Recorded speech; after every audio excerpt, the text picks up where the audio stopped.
Hello there my dear friends, and welcome back to another very exciting Star Wars video. It is I coming at you once again, your favourite galactic hostess, Star Wars Meg. And today, we have some enormous, official Star Wars movie news. A surprise to be sure, but a welcome one. It really came out of the blue. And based on this update, I wonder if at D23 this weekend we'll get something for the Mandalorian and Grogu. Maybe our first stills, a teaser trailer, fingers crossed. But today, my friends, StarWars.com announced Star Wars Starfighter, the movie by Shawn Levy featuring Ryan Gosling, is officially in production. The movie releases in May 2027, and they gave us a logo reveal at Star Wars Celebration back in April. In addition to the news that filming is about to begin, Lucasfilm also gave us an official casting announcement. We already know about some of these: Mia Goth, Ryan Gosling, and Matt Smith. But now we know who's playing the rumoured Force-sensitive child, the one who's going to be Ryan Gosling's character's nephew. He's a young actor called Flynn Gray, and as you can see in the first ever production photo they just released, he sat next to Ryan, and they're sat on what I presume is his speeder. According to the plot rumour, the movie follows Ryan looking after the kid. We presume the parents are out of the picture, and then one day the child is pursued by two villains, one of whom is Mia Goth, and we think it's because the child has the Force. This isn't confirmed. Obviously, given his age, he's only got a small resume. He was in the sequel of the Winnie the Pooh horror movie, and also featured in Family Night and Baltimore. I'm sure he's going to do a great job. Really excited for this. But joining the already very impressive cast are some more big names. These are all in unspecified roles, but we have Aaron Pierre, who's going to be in the DCU in Lanterns. Last year he was in Mufasa. Joining him is another DC actor, Amy Adams. She'd already been rumoured for this movie, but now it's confirmed. I personally loved her in the film Arrival, another very recognisable face. Next we have Jamel Westman, then we have Daniel Ings, best known for The Crown, The Gentleman, Lovesick, The Marvels, and even Pirates of the Caribbean. And finally, and this one is the most hilarious if you're British, Simon Bird from The Inbetweeners. I know he's done a couple of serious roles, but he's best known for his comedy work. So my question is he going to play a comic relief character? So this is a very big day for Star Wars, a movie that isn't The Mandalorian and Grogu going into production, not being cancelled, not being indefinitely delayed, actually making it across the line, and production starting. It's definitely earned its official tagline, Day One, a whole new adventure begins. And we also have an official quote from the director Shawn Levy, who said this: "I feel a profound sense of excitement and honour. From the day Kathleen Kennedy called me up, this experience has been a dream come true. Creatively and personally. Star Wars shaped my sense of what story can do, how characters and cinematic moments can live with us forever. To join this storytelling galaxy with such brilliant collaborators on screen and off is the thrill of a lifetime." And they once again confirm Star Wars Starfighter is an all-new standalone adventure, 5 years after the rise of Skywalker, but not part of any existing or upcoming trilogy. So for those saying this is going to be episode 10, it really isn't. This movie stands alone. It might have some connections maybe to Poe, given the name is Starfighter. There have been theories Rey might appear, but this is all new and a standalone. In other Star Wars news, my friends, we have some big Ahsoka Season 2 updates. Did we just get a tease that Princess Leia is going to be in it? She's a very important part of the New Republic. And we also have a new illustration from Dave Filoni. But first, there's a bit of misinformation making the rounds, and I want to clear things up. It's an interview with Ivanna Sakhno, where she talks about the roles of Baylan and Shin, the new Baylan being played by Rory McCann. But here's the problem, my friends. What she said is being spun, misrepresented, twisted, and taken out of context. You know, I love covering Star Wars news, I love talking about big headlines, and I love when there is something really substantial, but it's important to be accurate, and to not label insinuation and speculation as fact. Now, what people are extrapolating from her words isn't even too far-fetched, but it's being spun as if she's the one who said it. Her interview was with TheDirect.com, and they write this: Ahsoka Season 2 star confirms two major villains will share many scenes together. And of course they're talking about Shin and Baylan, but as you're gonna see, Ivanna never said this. I think the original title before they changed it was that the two were going to be reunited, implying that despite being abandoned, Shin is going to return to her master Baylan, who's being summoned and communicated to by something else. And don't worry, it's not a nothing burger, because she does still confirm there are lots of Baylan scenes,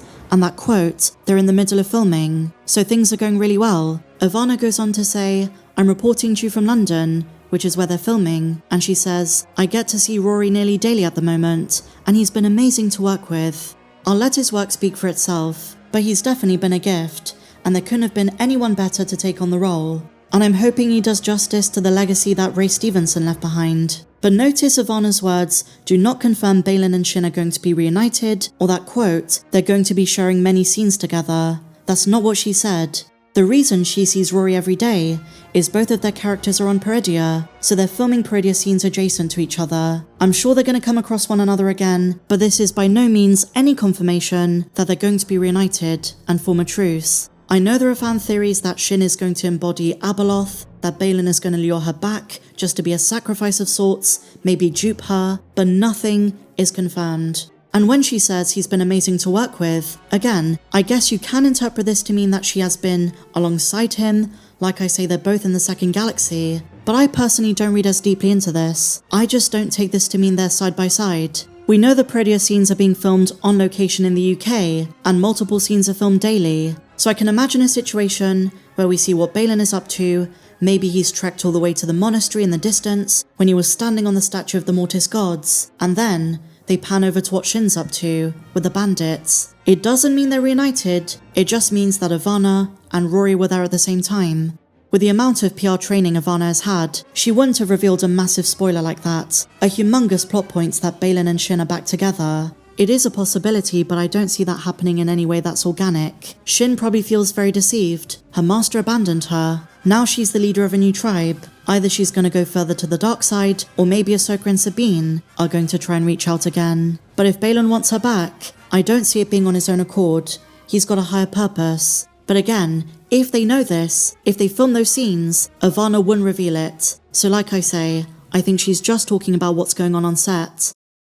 And so now, my friends, yet another Ahsoka topic. We have a brand new illustration from Dave Filoni. They usually pertain to a certain theme on his mind or something relating to an upcoming project. Sometimes they are just random musings from his imagination, and that could be the case in this instance. But I've noticed a recurring theme. For many years now, ever since their meeting in Mando Season 2, Filoni seems obsessed with pairing Ahsoka with Grogu. It could just be because they're popular characters, symbols of the Mandoverse, but what if there's a deeper meaning to this? What if he's alluding to a greater connection? I spoke about this topic a few years ago, but I want to return to it in the context of this drawing. So the illustration gives us Ahsoka in her Peridea outfit, Ahsoka the White, the latest version from the second half of the first season, and the way she's going to look in Season 2. And she's being followed by a Lothcat, presumably Sabine's Lothcat, which I suppose is a bit strange considering Sabine's cat is back home on Lothal. But in case you never saw the Star Wars Rebels webisodes when those came out, Filoni sometimes uses Lothcats and Lothwolves as symbols of Force guidance. Their presence, in Dave Filoni's imagination and indeed Star Wars Rebels, means destiny,